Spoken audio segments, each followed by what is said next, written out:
గజం కేవలం 23,000 రూపాయలతో 165 గజాల భూమి కేవలం 38 లక్షలు మాత్రమే. ఇంకో పక్కన అమరావతి రాజధాని. ఏం తమ్ముళ్ళు, ఎవరైనా రాజధానిని కాపాడుకుంటారు తప్ప ఉండే రాజధాని తీసే వ్యక్తులను ఎప్పుడన్నా చూశారా అని మిమ్మల్ని అడుగుతున్నా. సాక్షాత్ ప్రధానమంత్రి నరేంద్ర మోడీ గారు వచ్చి మన రాజధానికి ఫౌండేషన్ వేశారు.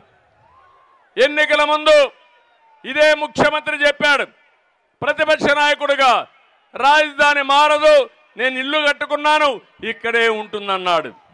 నమ్మించాడు. ఇప్పుడు నమ్మక ద్రోహానికి పాల్పడ్డాడు. ఇప్పుడు వచ్చి 3 రాజధానులు అంటాడు.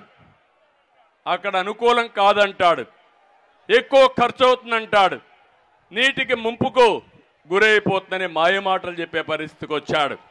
ఇవన్నీ చూస్తామంటే చాలా బాధేస్తుంది. ఆ రోజు సైబరాబాద్ నగరాన్ని నిర్మాణం చేశాను. నా కోసరం చేయలా, మా పిల్లల కోసరం చేశా, ప్రజల కోసరం చేశా. దానివల్ల వాళ్ళు బాగుపడ్డారు. ఉద్యోగాలు కావాలన్నా, లేకపోతే ఆదాయం ప్రభుత్వానికి రావాలన్నా అలాంటి సిటీ ఉండాల్సిన అవసరం ఉంది. ఈరోజు తమిళనాడుకి చెన్నై ఉంది, తెలంగాణకు హైదరాబాద్ ఉంది, కర్ణాటకకు బెంగళూరు ఉంది. ఏం తమ్ముళ్ళు మిమ్మల్ని అడుగుతున్నా, ఏమమ్మా ఆడబిడ్డలు మిమ్మల్ని అడుగుతున్నా, మన రాజధాని ఏదమ్మా? ఏ తమ్ముళ్ళు మన రాజధాని? 5 ఏళ్ళు రాజధాని లేకుండా చేసిన దుర్మార్గుడు ఎవరని మిమ్మల్ని అడుగుతున్నా. ఇది న్యాయమా అని మిమ్మల్ని అడుగుతున్నా. 3 రాజధానుల పేరుతో 3 ముక్కలాట ఆడేసి కడా నేను వెళ్ళిపోతా విశాఖపట్నానికి అంటే నువ్వెక్కడికి వెళతావు, నువ్వెక్కడే ఉండమని కోర్టు కూడా మొట్టికాయలేసే పరిస్థితి వచ్చింది. కానీ ఒక పని చేశాడు.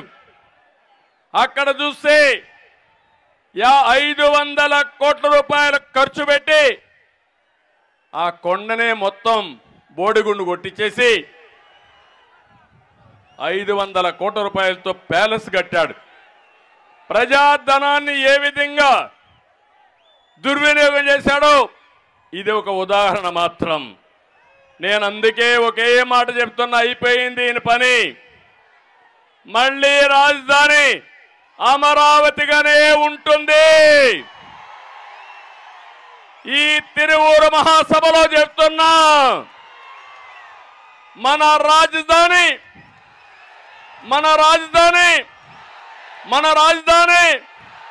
మీరు గర్వంగా చెప్పుకునే రోజు తొందరలోనే ఉంటుందని మీ అందరికీ హామీ ఇస్తున్నా. ఒకప్పుడు దేవతల రాజధాని అమరావతి, 5 కోట్ల ప్రజా రాజధాని మన అమరావతి. అది జరుగుతుందని చెప్పి కూడా నేను మీకు తెలియజేస్తున్నా. ఇంకో పక్క యువత, మా తమ్ముళ్ళు, ఎక్కడ పోయినా మా తమ్ముళ్ళు, చాలా తమ్ముళ్ళు, మహిళలు కూడా, యువతకు సంబంధించిన అందరూ పెద్ద ఎత్తున వస్తున్నారు. మీరు ప్రధాన బాధితులు. ఈ ముఖ్యమంత్రి చేతిలో జాబ్ క్యాలెండర్ వచ్చిందా అని మిమ్మల్ని అడుగుతున్నా. డిఎస్సీ పెట్టాడా అని మిమ్మల్ని అడుగుతున్నా. పెట్టే ఆలోచన ఉందా అని అడుగుతున్నా. పెట్టుబడులు వచ్చాయని మిమ్మల్ని అడుగుతున్నా. తమ్ముళ్ళు, నిరుద్యోగంలో దేశంలో ఎవరు టాప్ అంటే మనమే టాపు.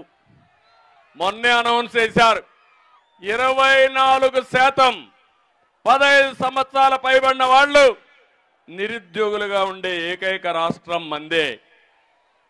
ఉద్యోగాలు రావాలంటే పెట్టుబడులు రావాలి. పెట్టుబడులు వస్తున్నాయని మిమ్మల్ని అడుగుతున్నా. కాదు, జగన్మోహన్ రెడ్డి మాఫియాని తెస్తున్నాడు. ఇక్కడే విజయవాడలో ఎస్సీఎల్ ఉంది, ఐటీ కంపెనీ. ఆయన మన రాష్ట్రానికి వస్తే నేను స్వయంగా ఆయన నా కారులో తీసుకుని ఎయిర్పోర్ట్కి వెళ్ళి ఆయనకి సెండ్ ఆఫ్ ఇచ్చాను. దాంతో ఆయన ఆలోచించాడు, ఈ రాష్ట్రంలో పెట్టుబడులు పెట్టాలని కొన్ని వేల మందికి ఉద్యోగాలు వచ్చే విధంగా ఎస్సీఎల్ కంపెనీని తీసుకొచ్చాం. హైదరాబాద్లో మైక్రోసాఫ్ట్ వచ్చినా లేకపోతే అనేక ఐటీ కంపెనీలు వచ్చినా దాని వెనకాల నా కృషి ఉంది. ఈరోజు ఆటో పైలట్లో అందరూ వచ్చి పెట్టుబడులు పెట్టే పరిస్థితికి వచ్చారు. ఇంకో పక్క మనం పెట్టుబడులు తెచ్చాం.